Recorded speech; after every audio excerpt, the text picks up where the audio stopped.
What's up, guys? Welcome to the first episode of the Corona Files, Nova Edition.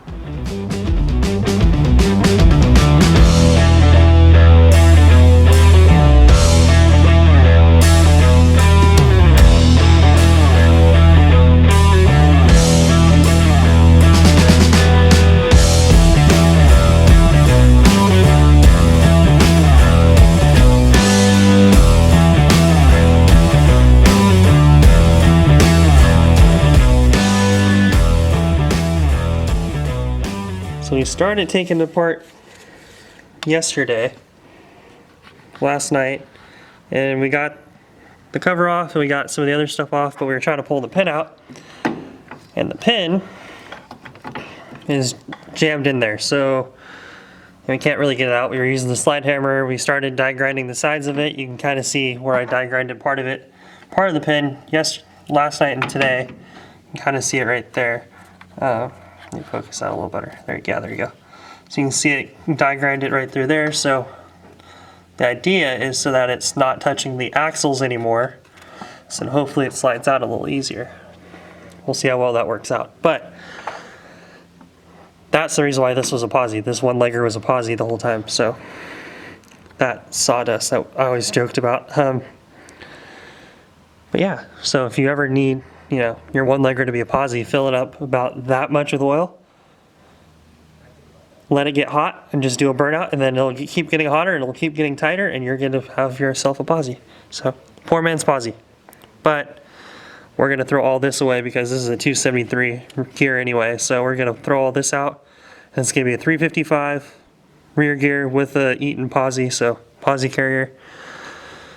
That'll make this a lot more drivable, a lot more streetable, hot roddable, raceable, all that stuff. So, but I have to get this freaking pin out first. So let's start there.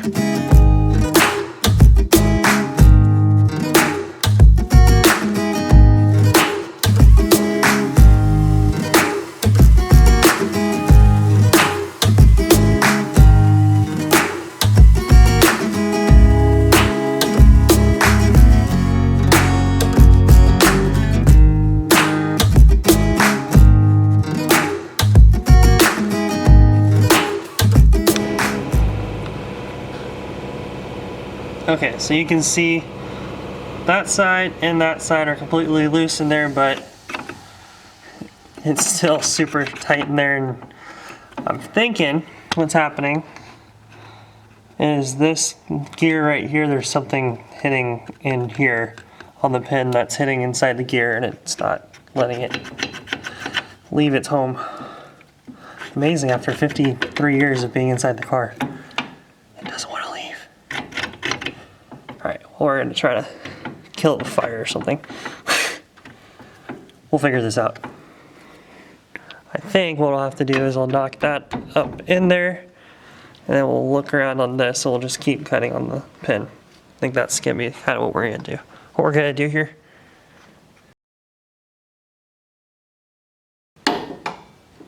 There's a little piece of metal that's like melted onto it right here. I think that's what's probably causing this whole issue.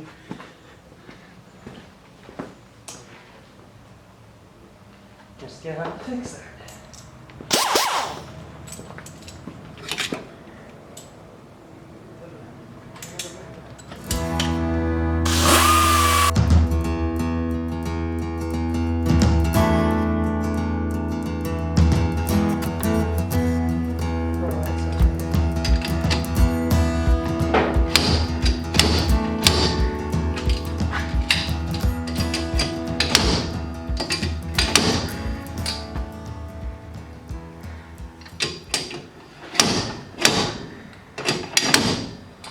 Let's see if we can get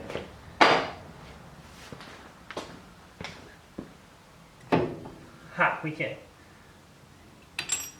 There's AC clip. Ha!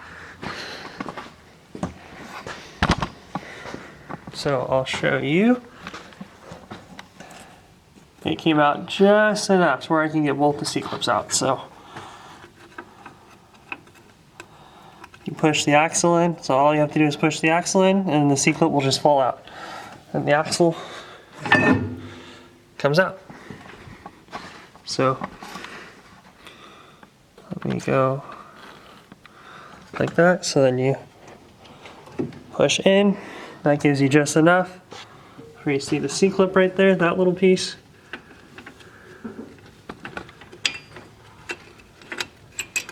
Just knock it out like that. Kind of roll it around a little bit, and we'll just pour it out. Famous last words. Yep, there it went. There you go. Axles are out. Bam!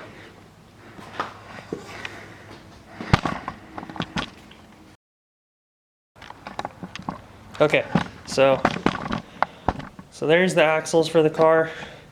We're probably gonna end up keep using these. Yeah, it'll be fine because those are what we care about is the scoring right through here, and there's really no scoring on the axle itself. That's dirty, but there's really no scoring on this part. Yeah, those are fine. That one's fine. And then yeah, that one's okay. It's really smooth. There's a little bit of discoloration, but it's super smooth still, so yeah, they're fine. They'll be okay. They only have 96,000 miles on them, and they weren't really that hard miles until the last about 5. I don't know who was doing the last 5. Some dummy that wants to drag race the car. But yeah, those will be in the car. We'll leave those right there. I'll put new wheel studs on those. That way I can put my M&H Race Masters on it, on welds, so these on it. So that when we go racing, we have good wheels and tires, and not my Cooper Cobras. Try to save those a little bit, but yeah. Work on probably get the oil out of it, and then taking the drums off, and then we're gonna just take the whole thing out of the car itself. So yeah, I think that's the plan.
Okay, so normally I'm a little bit more cautious when I'm taking drum brakes apart, because normally you have to put them back together and they're a pain to put back together, like everyone knows.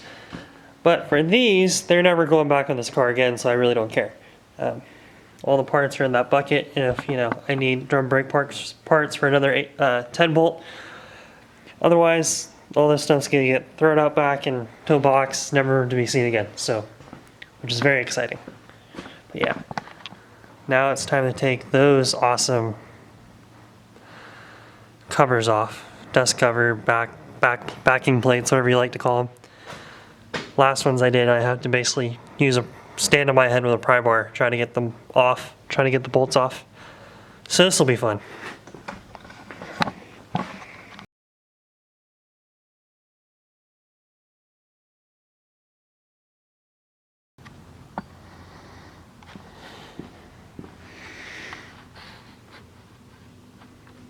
Okay. Sorry to slide that out of the way. This little buddy's gonna come over here.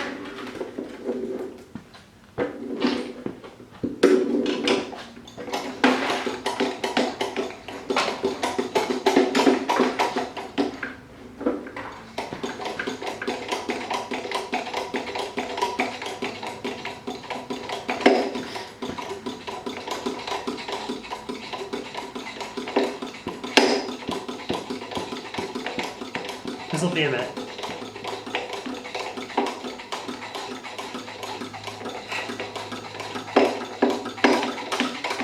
I should put fluid in this, but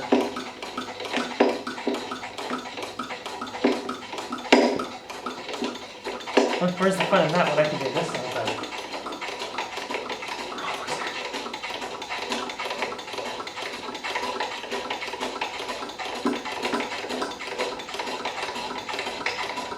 Okay.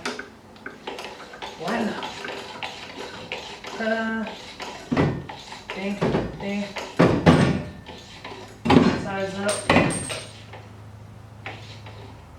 So now we go down for a second. We're going to go forward with it a little bit. Actually, we'll spin it that way. There, that's better. Is that better? Yep, there we go. That's a lot better. Okay, so now that's. Here, I'm going to grab the pry bar.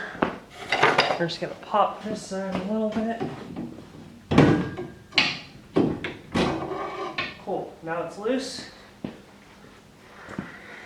Now we're just gonna walk it this way. Go up a bit a little bit.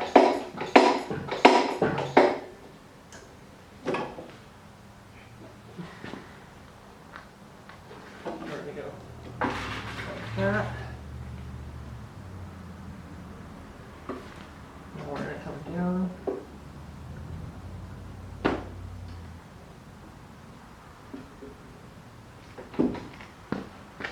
Come on, Tom. You're on the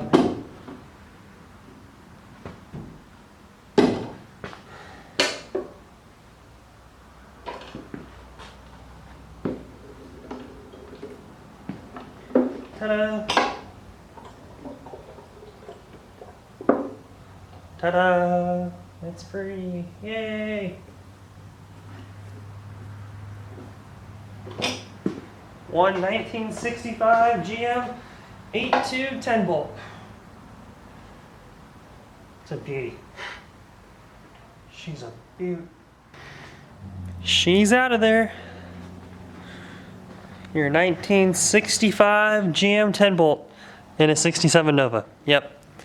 How I know that is this number right here. The, well, code digit right here. BZ1129W. Which, when you search that through the 1967 Nova years, this means nothing. And you're like, I have no idea what that even means. But by accident, after looking for about an hour and a half on the 67 ones, I found a 65 that had the exact same number when you're in the codes, and it's an 8.2.273 open rear end. So, yeah. But it's out, so that's the important part. Now it's time for it to go to the machine shop, or rear end shop anyway. It'll be good. Now the car's completely gutted.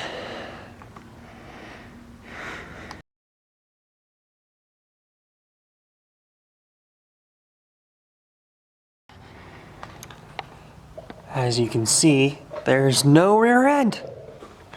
And I cleaned up the shop over the last couple of days. Decided to take a break from working on the car a little bit. Did some other things cleaning out my Buick because it's actually about to get sold to my buddy. And then I pulled one of our old parts cars, which is a 70 Nova from my dad's car and a couple other cars, out yesterday to get ready to sell that too. So trying to clean up property and make a little bit more money because these cars like to eat money. So with that, the rear end is over at the shop in Rancho Cordova being rebuilt right now. Should get a call any day for it to be done. And then once that's done, it's gonna have a 355 rear gear with the Eaton posi. So we'll spin both tires. I'll be able to put my cheater slicks in the back of it. I'll put long studs in it because I actually rethreaded every single one of my Mosier wheel studs that I had for the car. So when those go into the back of the rear end, we can put that in. With the slotted rotor disc brakes that I have for it, that I already have on the front of the car, I'll have them on the back, so there'll be 4-wheel disc brake then. And that's probably going to be the single biggest thing that I've done to the car. I'm really shaky right now, sorry. But I'm really excited for that. So next episode is either going to be me either getting the rear end and putting it back in the car and doing the disc brakes, or putting my transmission back in the car and doing some stuff like that. But no matter what, keep checking on the Corona files for the daily misfire, and like and subscribe to this channel, video, all that good stuff. Keep checking up on Instagram because I'll post on there a lot more than here, but I'll keep posting here. So with that, have a good rest of your week, guys, and stay safe and try to not lose your minds. So peace.